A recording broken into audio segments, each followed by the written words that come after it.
Hi guys.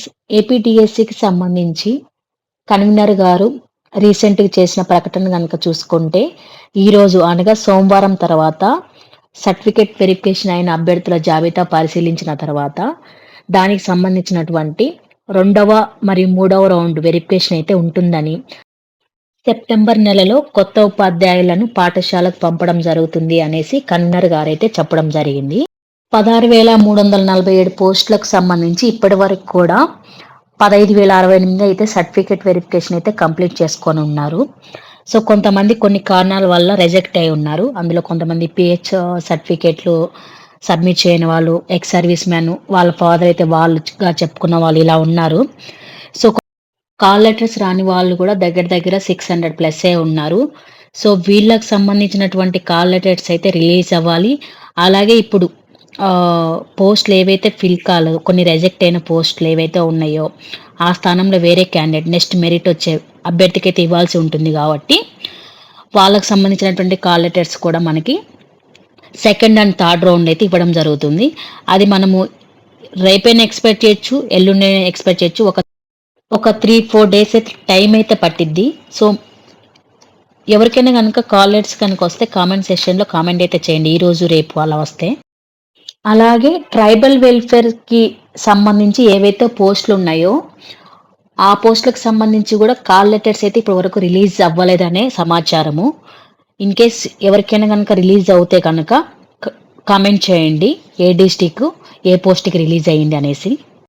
ఒకే candidate SA, HGT ఇలా select అయ్యి ఉంటే కొంతమంది పోస్ట్ ప్రిఫరెన్స్ అనేది ఎస్ఏకి గనక ఇచ్చింటే ఎస్ఏకి వెళ్తారు. సో, హెచ్‌జిటిలో పోస్టులయితే మిగిలే అవకాశం ఉంది గాబట్టి, ఆ పోస్టులు గూడా భర్తీ చేస్తారు సెకండ్ ఆర్ థర్డ్ రౌండ్‌లో. మనం ఈరోజు న్యూస్ కనుక చూసుకుంటే, అలాగే మన ఎగ్జామ్ షెడ్యూల్ నుంచి ఈరోజు వరకి కూడా ఈవెన్ కీ నుంచి గానీ, మెరిట్ లిస్ట్ నుంచి గానీ, ప్రతి ఒక్కటి కూడా కంపేర్ చేసుకుంటే, ప్రతి ఒక్క దాంతో కూడా ప్రాబ్లమ్‌లోనే ఉంది. దేనికి కూడా ఒక క్లారిటీ అనైతే లేదు గవర్నమెంట్ నుంచైతే. డీఎస్సీ రిజర్వేషన్‌లోనూ గోల్‌మాల్. జీవో 77 ప్రకారం వర్టికల్ విధానం అమలు చేయలేదని అభ్యర్థుల ఆరోపణ.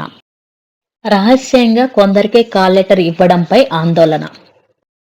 మనం గనక చూసుకుంటే as per GO and notification పోస్టులనేటివి ఎలా భర్తీ చేయాలి అంటే, ఫస్ట్ వచ్చేసి లోకల్ అండ్ నాన్ లోకల్ ఏమీ చూడకుండా మెరిట్ అభ్యర్థులతో భర్తీ చేయాలి 20%. మిగిలిన 80% ఏదైతే ఉంటుందో అది స్థానిక అంటే జిల్లా మెరిట్ అభ్యర్థులతో నింపాలి. ఇలా ఓపెన్ కేటగిరీలో మొత్తం 100% భర్తీ అయ్యాకే రిజర్వేషన్ వాళ్ళకైతే అవకాశం ఇవ్వాలి. అంటే బీసీ, ఎస్సీ, ఎస్టీ కేటగిరీలోని పోస్టులను అయితే భర్తీ చేయాలి. ఈ రిజర్వేషన్ కేటగిరీలో 100% టాప్ 20% పోస్టులను అయితే local are non local merit ప్రకారం ఇవ్వాలి. అనంతరం మిగిలిన 80% పోస్టులను అయితే స్థానిక రిజర్వ్డ్ అభ్యర్థులకైతే కేటాయించాలి. ఇది ప్రాసెస్. ఇలా జీవో 77 ప్రకారం వర్టికల్‌గా అయితే జరగాలి. కానీ హారిజంటల్‌గా జరిగిందని కొంతమంది అయితే అభ్యర్థులైతే ఆవేదన అయితే వ్యక్తం చేస్తున్నారు. దీని గురించి కన్వీనర్ గారు కూడా ఒక క్లారిటీ అయితే ఇవ్వాలి మనకి. మనకైతే కన్వీనర్ గారు మొన్న ఒక ప్రకటన అయితే చేయడం జరిగింది. మేము అనుసరించినటువంటి విధి విధానాలు అనేసి. సో, మొదటి దశగా ఓపెన్ కాంపిటీషన్ కోటా మెరిట్ ఆధారంగా, రెండవ దశ వర్టికల్ రిజర్వేషన్లు అంటే ఎస్సీ, ఎస్టీ, బీసీ మరియు ఈడబ్ల్యూఎస్. అలాగే మూడవ దశ హారిజంటల్ రిజర్వేషన్లు. ఇందులో మహిళలు, వికలాంగులు, ఎక్స్ సర్వీస్ మ్యాన్లు మరియు స్పోర్ట్స్ పర్సన్ అయితే ఉండడం జరుగుతుంది.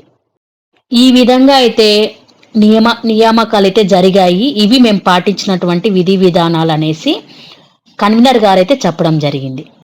కానీ ఈ విధంగా పాటించారా లేదా అనేసి ఇప్పటికైతే మనకైతే ఒక క్లారిటీ అయితే లేదు.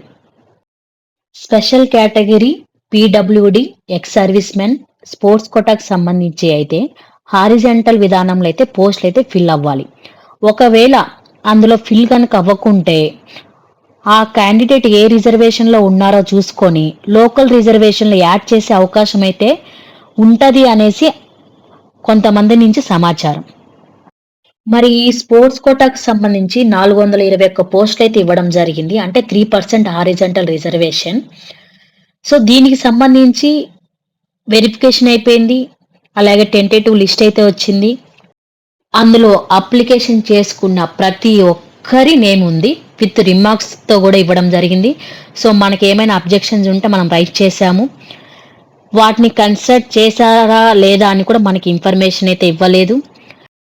మరి కన్వీనర్ గారు రీసెంట్గా చేసినటువంటి ప్రకటనలో మాకు మెరిట్ లిస్ట్ అయితే ఈ రోజే అందడం జరిగింది, స్పోర్ట్స్ డిపార్ట్మెంట్ నుంచి అనేది చెప్పడం జరిగింది.